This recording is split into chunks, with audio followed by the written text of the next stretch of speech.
back to episode 14 of our motor glider restoration. If you didn't see the previous episodes, then check out the playlist in the top right corner, and of course subscribe if you like these videos. Last time we had a bit of an unusual episode in which we made a dolly for the fuselage of our Falke. This time we are back in the workshop to work on the plane.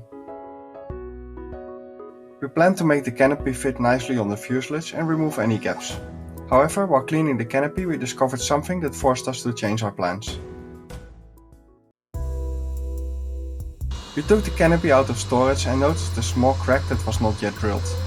This is done to prevent the crack from propagating further through the plastic.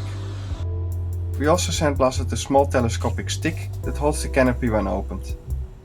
I haven't seen this on any other Falkes before, but it looks like this has always been in this Falke. Do any viewers have this on their Falke as well? After sandblasting it, we lightly covered it with transparent paint to prevent rust. It had to be a thin layer, otherwise it won't telescope nicely anymore. We then could do a test fit of the canopy on the fuselage. In between the edge of the canopy and the fuselage is a rubber strip that prevents air drafts from flying. This strip has deteriorated quite a bit, so we removed it. Some light sanding was needed to remove any remainings and some glue that was left behind. We then discovered that our canopy was wrapped rather than painted. While very modern on cars nowadays, we decided to remove it and apply proper paint later on.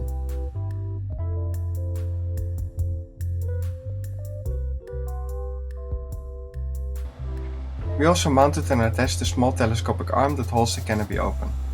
This allowed us to remove the piece of string that we used so far to hold the canopy open.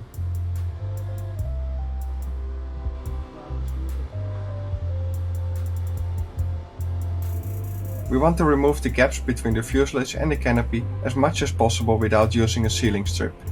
This means that we will shape the edge where the canopy rests on the frame with a thick mix of epoxy and microballoons. But since we don't want to glue the canopy to the frame, that would make getting in and out of the Falke quite tricky, we cover the canopy edge with PVC tape and cover that tape with some grease. This, hopefully, prevents the epoxy from adhering to the canopy. My dad came up with the idea of using bags that are typically used for decorating cakes to apply the thick epoxy more precisely. This works really well and makes applying the epoxy much less of a mess. You can just squeeze the bag and the epoxy comes out right where you want it to.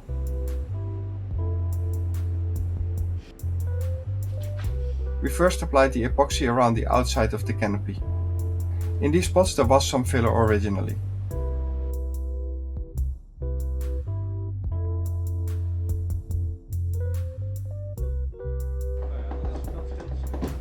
After the epoxy dried, we checked if we could still open the canopy and inspected the edge. On the inside it's still a bit rough, but the outside was good enough to sand into shape.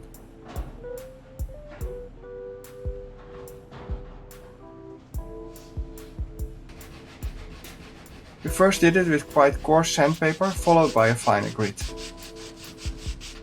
When we are completely happy with the shape, we will apply a thin layer of epoxy to provide a hard outer layer. Since this worked out well, we decided to also fill the gap on the middle cowling pedal, in front of the canopy. But before we could mount it, we had to remove the paint that was in the mounting point for the screws. We did this by threading a tab through it. After this, the panel could be mounted. The previous owners, who disassembled the plane, very conveniently assorted all of the parts, making it easy to find back the pieces that we need. Take for example this plastic bucket with cowling marked on it.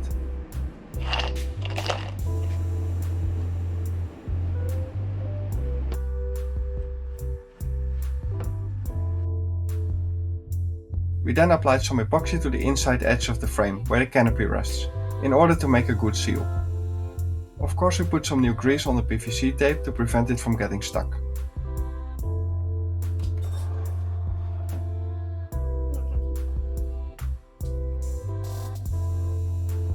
We then also applied epoxy filler to the outside of the metal plate, on which the canopy rests. This time the canopy was slightly stuck, but with applying a tiny bit of force it released itself from the filler. With a bit of sanding we now have quite a nice seal in the front. I would be surprised if a rubber seal will be needed. So nice results so far.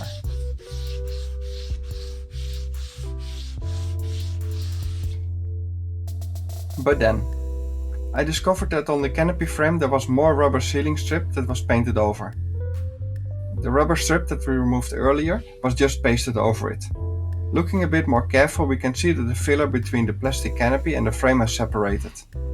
It turns out that this is not the only place where this is happening and that the filler really became quite brittle. We can't leave it like this, of course. But to fix this we have to remove the plastic from the frame, a quite nerve-wracking operation that we didn't plan on earlier. Breaking the canopy would cost us in the region of €2,000, but there was no alternative. First we removed the emergency release and the canopy closing hatch, followed by all the small self-tapping screws that hold the canopy on before the filler was applied. We suspected that one screw was painted over, so we carefully scraped away some paint with a multi-tool to check it. It turned out that the canopy was damaged at some point and glued back in place with sealant. We then carefully made a cut between the metal frame and the acrylic with the multi-tool. Although you still have to be careful, this tool is ideal. It does not apply much force to the plastic, no wedging it loose, and when applied at a very shallow angle, it does not cut into the acrylic or the metal.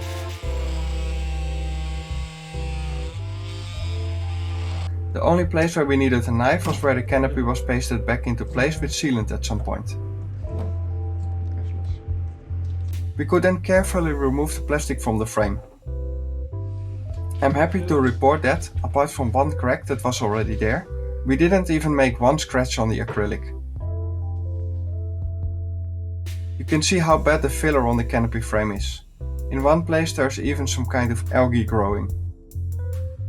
The frame looks terrible on our nicely restored fuselage, so time to restore it.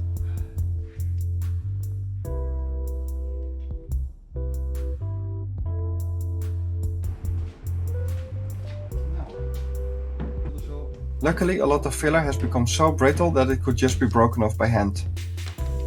In some spots, quite large pieces just came off like that.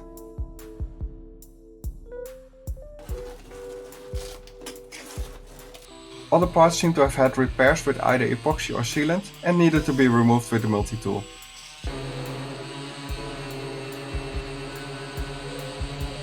This only left some remaining paint, a thin layer of filler and some rust on the steel tubes of the canopy frame. Luckily nothing became too damaged from rust and we could remove it with Scotch-Brite. First we did this by hand, but we quickly became lazy. It turns out that the Scotch-Brite sticks quite okay to the velcro pad of an eccentric sander. The Scotch-Brite only removes relatively soft materials such as paint, filler and rust and leaves the metal underneath intact. This is important as we do not want to make the walls of the tubes, which are already very thin, even thinner. It would have been easier to sandblast the canopy frame, but unfortunately it does not fit into the sandblasting cabin that's available in the workspace. But some hours of sanding also did the trick. The frame now really looks a lot better than before.